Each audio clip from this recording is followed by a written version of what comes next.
Assalamualaikum warahmatullahi wabarakatuh. Saya Lucy hari ini akan mempresentasikan tentang bisnis yang akan saya buat. Pertama-tama, latar belakang kenapa saya membuat bisnis ini. Kini masyarakat semakin peduli dengan gaya hidup dan nutrisi yang seimbang, sejalan dengan meningkatnya minat masyarakat terhadap gaya hidup sehat, khususnya para ibu yang memiliki anak dengan masalah picky eater, namun tetap mengusahakan agar sang anak makan buah dan sayur dengan cukup. Lalu bisnis puding, buah, dan sayur ini merupakan usaha kuliner yang menawarkan produk makanan penutup sehat berbasis bahan alami, yaitu buah-buahan dan sayuran.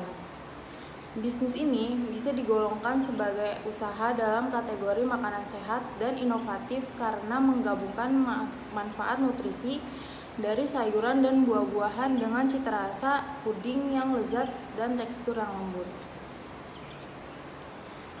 Alasan bisnis ini dibuat adalah karena ada banyak anak yang kurang suka dengan beberapa jenis sayur.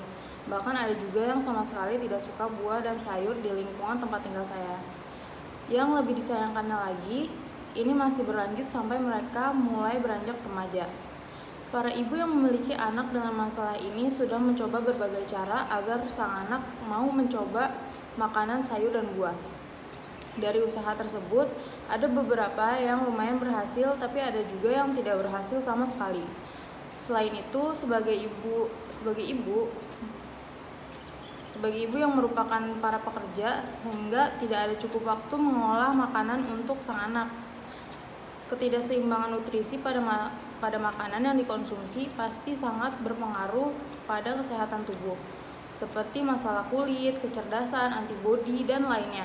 Oleh karena itu, dari masalah yang ada di sekitar, tercetuslah ide untuk membuat bisnis makanan yang sehat dan juga bisa dikonsumsi oleh segala kalangan usia. Lalu, lanjut, problem opportunity. Masalah tentang anak yang kesulitan makan sayur dan buah biasanya terjadi pada beberapa tahap perkembangan anak, khususnya ketika mereka mulai menunjukkan preferensi makanan dan rasa keingintahuan terhadap jenis makanan tertentu. Lalu, problem. Akar penyebab anak kesulitan makan sayur dan buah dapat berasal dari beberapa faktor yang saling terkait, baik dari segi biologis, psikologis, sosial maupun lingkungan. Anak-anak secara alami lebih menyukai rasa manis dan gurih. Buah-buahan yang manis mungkin lebih mudah diterima ketimbang sayuran, terutama yang pahit atau beraroma kuat seperti brokoli atau bayam. Seringkali ditolak karena tidak sesuai dengan preferensi alami anak. Anak-anak seringkali lebih sensitif terhadap tekstur makanan dibanding orang dewasa. Sayuran yang keras, berserat, atau licin mungkin tidak disukai oleh anak-anak. Misalnya tekstur lembut tapi berair dari zucchini atau licinnya bayam rebus mungkin tidak disukai oleh anak-anak. Lalu selanjutnya, alternatif. Para ibu yang memiliki anak dengan masalah ini sudah mencoba berbagai cara, seperti membuat makanan yang menghancurkan sayuran lalu dicampurkan ke makanan lain seperti itu. Lalu untuk customer dalam bisnis ini yaitu anak-anak prasekolah usia 2-5 tahun, anak-anak usia sekolah 6-12 tahun, anak-anak dengan sensitivitas dan gangguan sensorik, lalu anak-anak dari keluarga yang memiliki jadwal yang sibuk.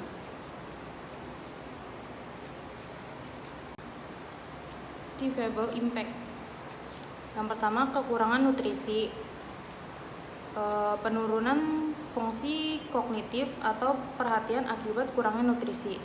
Lalu yang kedua, kesehatan tubuh, meningkatnya risiko obesitas atau alternatif shortcomings. Dari usaha tersebut ada beberapa yang lumayan berhasil, tapi ada juga yang tidak berhasil sama sekali. Selain itu, sebagai ibu yang merupakan pekerja juga, mereka tidak memiliki cukup waktu untuk mengolah makanan untuk sang anak.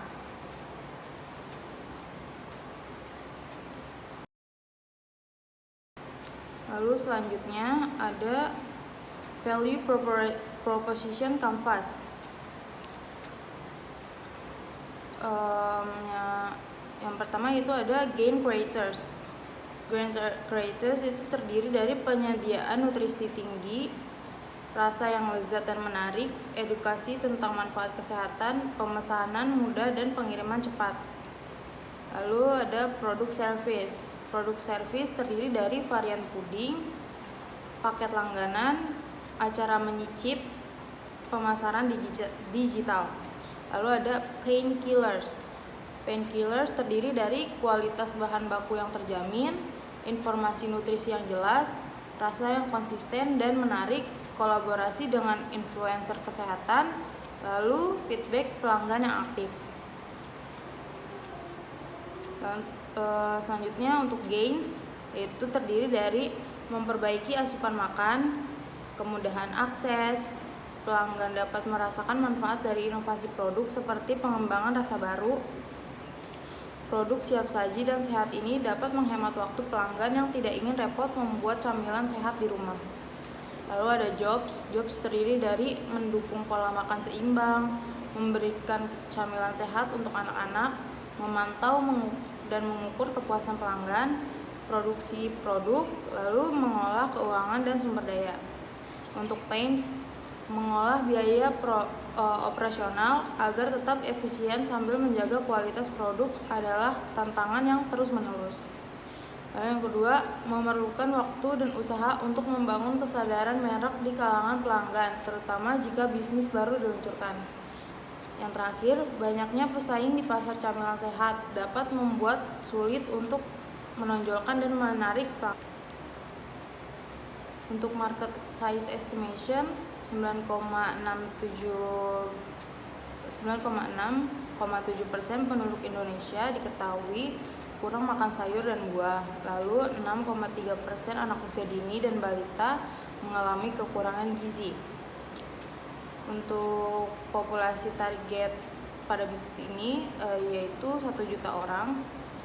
Lalu presentasi tertariknya yaitu 20%. Dan rata-rata pembeliannya itu 1.000 pieces per bulan. Harga rata-rata dari puding ini yaitu 8.000 sampai 16.000 rupiah.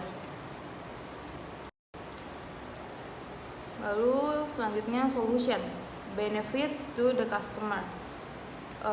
Yang pertama, mendukung pola makan seimbang. Lalu benefit lainnya, rasa yang lezat. Yang ketiga, memudahkan konsumen untuk mendapatkan camilan sehat tanpa perlu memasak. Yang terakhir, pelanggan mendapatkan informasi tentang manfaat kesehatan dari konsumsi buah dan sayur. Lalu selanjutnya benefits to the business. Benefits to the business yaitu pasar yang berkembang. Kedua, branding positif. Dan yang ketiga, kesempatan untuk menjalin kemitraan dengan sekolah dan lembaga kesehatan, meningkatkan kredibilitas dan jangkauan pasar. Saya Luciani sebagai CEO yang bertugas untuk mencari ide, inovasi produk, dan membuat visi serta misi bisnis. Sekian presentasi dari saya, kurang lebihnya mohon maaf. Wassalamualaikum warahmatullahi wabarakatuh.